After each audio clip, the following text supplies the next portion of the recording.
اعوذ باللہ من الشیطان الرجیم بسم اللہ الرحمن الرحیم اللہم صلی علی محمد وآل محمد وعجل فرج آل محمد ولعنت عنہم۔ تمام مومنین کو یا علی مدد والسلام علیکم ورحمۃ اللہ وبرکاتہ۔ سامعین گرامی قدر، ڈیفینیٹلی آج کی ویڈیو کا ٹائٹل آپ سب نے دیکھ لیا ہوگا کہ دہشت گردوں نے ایک دفعہ پھر پاکستان میں ناامن حالات کو سامنے رکھنے کے لیے جو حرکتیں کرنا شروع کی ہیں، صرف مملکت پاکستان کا امن برباد کرنے کے لیے، شیعہ سنی بھائیوں کو آپس میں لڑوانے کے لیے، فساد برپا کرنے کے لیے یہ حرکتیں کی جا رہی ہیں۔ اور ہم الحمدللہ ہمارے پلیٹ فارم سے جب بھی کسی ویڈیو کو اپلوڈ کیا گیا تو وہ علمی لحاظ سے اپلوڈ کیا گیا، اس میں کوئی یہ ایموشنل اتیاچار یا اس طرح کی کوئی حرکتیں نہیں کی جاتی، چاہے دہشت گردوں کو جواب دینا ہو یا چاہے سو کالڈ علماء کو۔ ہم نے الحمدللہ ہمیشہ علمی رد کیا اور دبا کے کیا۔ پہلے تو ہم اس مظلوم بھائی کی فریاد آپ کے سامنے رکھتے ہیں جو آڈیو کی شکل میں ہم تک پہنچی، اس کے بعد انشاءاللہ تبارک و تعالی دہشت گردوں کو ان کے اپنے اکابرین کی کتابوں سے انشاءاللہ اس ویڈیو میں نانی یاد کروائیں گے۔ Let's go. اس سے جو پچھلی اتوار تھی نا، اتوار والے دن ہم نے علم پاک اپنے گھر میں لگایا، تو وہ 2-3 دن تو کوئی ایسا مسئلہ نہیں بنا۔ ہم نے سوچا چلو کوئی بات نہیں ہے، بس صاحب خاموش ہیں تو نہیں ایسا مسئلہ ہوگا، کوئی مسئلہ نہیں ہے۔ اس دن علم لگایا، اس کے بعد نا 2-3 دن تو کوئی ایسا مسئلہ نہیں بنا، لیکن یہ تھا کہ کوئی بھی گاؤں کی کوئی عورت یا اس طرح کے دیکھے نا کہ پرانے بزرگ جو ہوتے ہیں وہ عورتیں آپس میں ایک دوسرے سے بات وغیرہ کرتی رہتی ہیں ٹائم پاس کے لیے، وہ ایک دوسرے کے گھر چلی جاتی ہیں۔ ایسا تو کوئی بھی نہ اتوار کے دن جس دن لگایا اس کے بعد کوئی بھی عورت جو ہے نا ہمارے گھر میں نہیں آئی، ٹھیک ہے۔ جیسے جمعے کا دن آیا، جمعے والے دن جمعے کی نماز ان لوگوں نے ادا کی ہے، یہ لوگ گھروں میں نہیں گئے، فوراً بعد انہوں نے جمعے کی نماز ادا کی ہے، اس کے بعد یہ مسجد سے نکل کے سیدھے ہمارے گھر آئے ہیں۔ ہم لوگ اپنے کمرے میں اندر بیٹھے ہوئے تھے، 2 لڑکے آئے تھے، دروازے کے راستے سے نہیں آئے، وہ چھت کے راستے سے آئے ہیں۔ کیونکہ گاؤں میں اکثر گھر ایسے ہوتے ہیں کہ ایک چھت پہ چڑھو نا تو بے شک سارا گاؤں گھوم آؤ اس میں۔ وہ اپنے گھر کی چھت سے آیا، ایک نے چھلانگ لگائی ہے ہمارے گھر کے اندر، اس نے باغ کے باہر والا دروازہ کھولنے کی کوشش کی ہے۔ اتنی دیر میں باہر نکلا، میں نے یہ سوچا کہ میں دیکھتا ہوں کیا ہوا اس لڑکے کو۔ اس لڑکے نے دروازہ کھولا، 10-12 لڑکے آئے ہیں اندر، انہوں نے مجھے پکڑ کر ہمارے کچن میں بند کیا، ٹھیک ہے، مجھے پکڑ کے کچن میں بند کیا۔ جو دوسرا لڑکا تھا اس نے علم پاک اتارا اور گلیوں میں گھسیٹتے ہوئے لے گئے اس کو۔ جی سامعین گرامی قدر، لا حول ولا قوت الا باللہ۔ ڈیفینیٹلی آپ لوگوں نے دیکھا کہ ان بدبختوں نے کیا حرکت کی ہے۔ میں پاکستان کے اداروں سے تو خاص طور پر یہ درخواست کروں گا کہ ان لوگوں کے خلاف سخت ایکشن لیا جائے جو ملک کے امن کو برباد کرنے کے ٹھیکیدار بنے ہوئے ہیں۔ دوسری بات، میں ان سے صرف اتنا کہوں گا کہ کبھی دوسروں پہ اس طرح کے حملے کرنے کے بجائے، مولا عباس کے پرچم کی توہین کرنے کے بجائے، کبھی قائد اعظم رحمۃ اللہ علیہ کے جنازے کی طرف ہی غور کر لیں۔ جیسا کہ آپ یہ فوٹوز دیکھ رہے ہیں، قائد اعظم رحمہ اللہ تعالیٰ کے جنازے میں علمدار کربلا کا علم موجود تھا۔ تو جسے یہ علم پسند نہیں ہے اسے پاکستان سے دفع ہو جانا چاہیے، یہ سیدھی بات ہے۔ عزیزان، اس ملک کی بنیاد ہی قائد اعظم نے رکھی اور بانی پاکستان کے جنازے پہ علم لگا ہوا ہے۔ ان لوگوں کو چاہیے کہ انہیں علم سے اتنی چیڑ ہے تو پاکستان سے دفع ہو جائیں۔ یہاں پہ ناسمیوں کی کوئی ضرورت نہیں ہے، کوئی ضرورت نہیں ہے، نہ ناسمیوں کی، نہ دہشت گردوں کی، نہ مقصرین کی، دفع ہو جائیں یہاں سے۔ اور دوسری سب سے زیادہ حامل اہمیت بات، یہ علم جو مولا عباس سے منسوب ہے یہ آیا کہاں سے تھا؟ پہلے تو ہم اپنی عبارت واضح کریں۔ یہ شہادت عظمیٰ میرے ہاتھ میں موجود ہے، اس وقت صفحہ نمبر 365 پہ بالکل واضح عبارت موجود ہے۔ علم کا اٹھانا سنت رسول صلی اللہ علیہ وسلم نے، رسول صلی اللہ علیہ وسلم نے علم خود اٹھایا تو علی صلوات اللہ علیہ کو دیا۔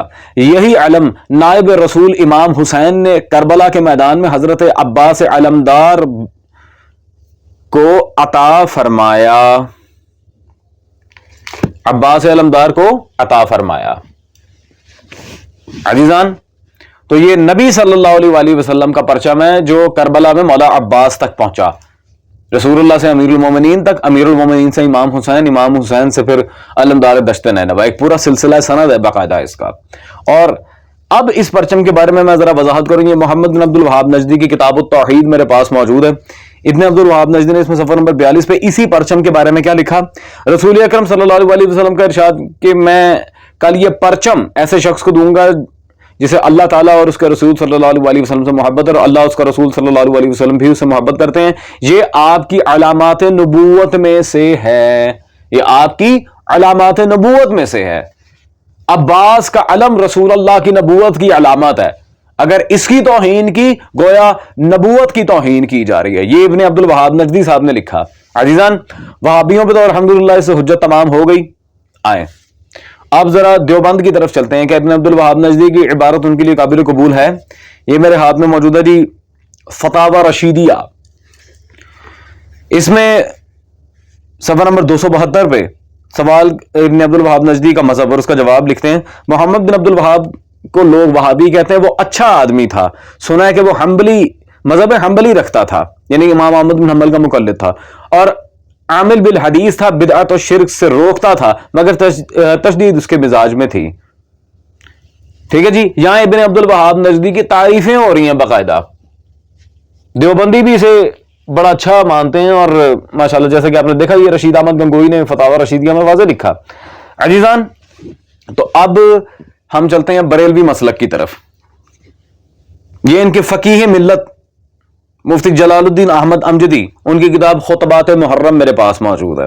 آئیں کربلا میں امام حسین نے اس پرچم کے بارے میں کیا کہا تھا، ان کے اکابرین میں سے ایک سے سنتے ہیں۔ 373 نمبر صفحے پہ خطبات محرم میں واضح وہ کہتے ہیں، حضرت کی آنکھ اشکبار ہو گئی، فرمایا بھائی عباس، تم ہی میرے علمدار ہو، اگر پانی لانے میں تم شہید ہو گئے تو پھر میرا علم کون اٹھائے گا؟ میرا علم، یہ علم کس کا ہے؟ امام حسین کا۔ ابو الفضل کے پاس تو آیا من الامام حسین، یہ علم سلطان کربلا کا ہے۔ عزیزان، اور پرچم سلطان کربلا کا، تو اس پرچم کی گستاخی کرنا سیدھا سیدھا امام حسین سے دشمنی کرنا ہے، ایک بالکل واضح اور صریح بات ہے۔ تو سلطان کربلا سے بغض، نعوذ باللہ، یہ بات کہاں تک جاتی ہے؟ یہ میرے ہاتھ میں کتاب موجود ہے جی، طاہر القادری صاحب کی مرج البحرین فی مناقب الحسنین، مرج البحرین، اس میں صفحہ نمبر 65 پہ پورا باب باندھا ہے انہوں نے، اور اس میں حدیث لے کے آئے ہیں، جس نے حسنین صلوات اللہ علیہ مجمعین سے بغض رکھا وہ اللہ کے ہاں مبغوض ہو گیا۔ جس نے امام حسن و حسین صلوات اللہ علیہ مجمعین سے بغض رکھا اس نے اللہ سے نفرت کی، تو ان کے کفر میں کیا شک ہے؟ اور اس کے نیچے حاشیے میں ان روایات کے طریق کا ذکر کیا ہے۔ حاکم، طبرانی، حیثمی، شوکانی، بڑے بڑے اکابر ائمہ اہل سنت کی عبارتیں موجود ہیں، یہ انہی کے طریق سے روایات آئی ہیں، ایک آدھ نہیں 4 طریق سے ہے، تو اس کے کبھی ہونے میں کوئی شک نہیں۔ عزیزان، اور رہ گئی بات ان نسبی مولویوں کی جو انہیں بھڑکاتے ہیں اور سادہ لو عوام کو دہشت گرد بننے پر مجبور کرتے ہیں، ذرا ان کی بھی خبر لی جائے۔ یہ میرے ہاتھ میں ان کے حسین احمد مدنی صاحب کی کتاب موجود ہے، تاریخ پاکستان کا حقیقی پس منظر، حسین احمد مدنی، تاریخ پاکستان کا حقیقی پس منظر۔ اس کتاب میں انہوں نے قائد اعظم تک کو نہیں بخشا، یہ تکفیری جو اب پاکستان میں یہ حرکتیں کر رہے ہیں، انہوں نے قائد اعظم تک کو نہیں بخشا۔ صفحہ نمبر 22 میں انہوں نے 2 ٹوک الفاظ میں لکھا، مسٹر جناح کی اس روش کو دیکھتے ہوئے یہ ماننا پڑے گا وہ پاکستان کے بارے میں کبھی سنجیدہ تھے ہی نہیں۔ سبحان اللہ، کیا بات ہے، اپنی کارستانیاں قائد اعظم پہ فٹ کر دیں، خود غیر سنجیدہ افکار، غیر سنجیدہ حرکتیں کرتے پھرتے ہیں، دہشت گردی کو عام کیا، اور قائد اعظم رحمہ اللہ تعالیٰ پہ الزام تراشی کرنے میں ماشاءاللہ ٹاپ پہ ہیں۔ عزیزان، تو یہ ان لوگوں کا حال ہے، نہ ان کا دین نہ ان کا دنیا، دین و دنیا سے ان لوگوں کا کوئی تعلق ہی نہیں ہے، ان کا تعلق ہے صرف اور صرف دہشت گردی سے، جانور بننے سے۔ تو الحمدللہ اپنے ہی گھر کے اصول کے مطابق ان لوگوں نے کفر کیا، اور وہ جس مولوی نے یہ حرکت کیا، میں پوری دنیا کے سامنے اسے مناظرے کا چیلنج دیتا ہوں، سامنے آ، نہیں آ سکتا آن لائن مناظرہ کرنے کے لیے تیار ہوں، سامنے آ، اگر ایک باپ کا ہے سامنے آ، دیکھ لیں گے کون کتنا اسلام کے سانچے میں ڈھلا ہے۔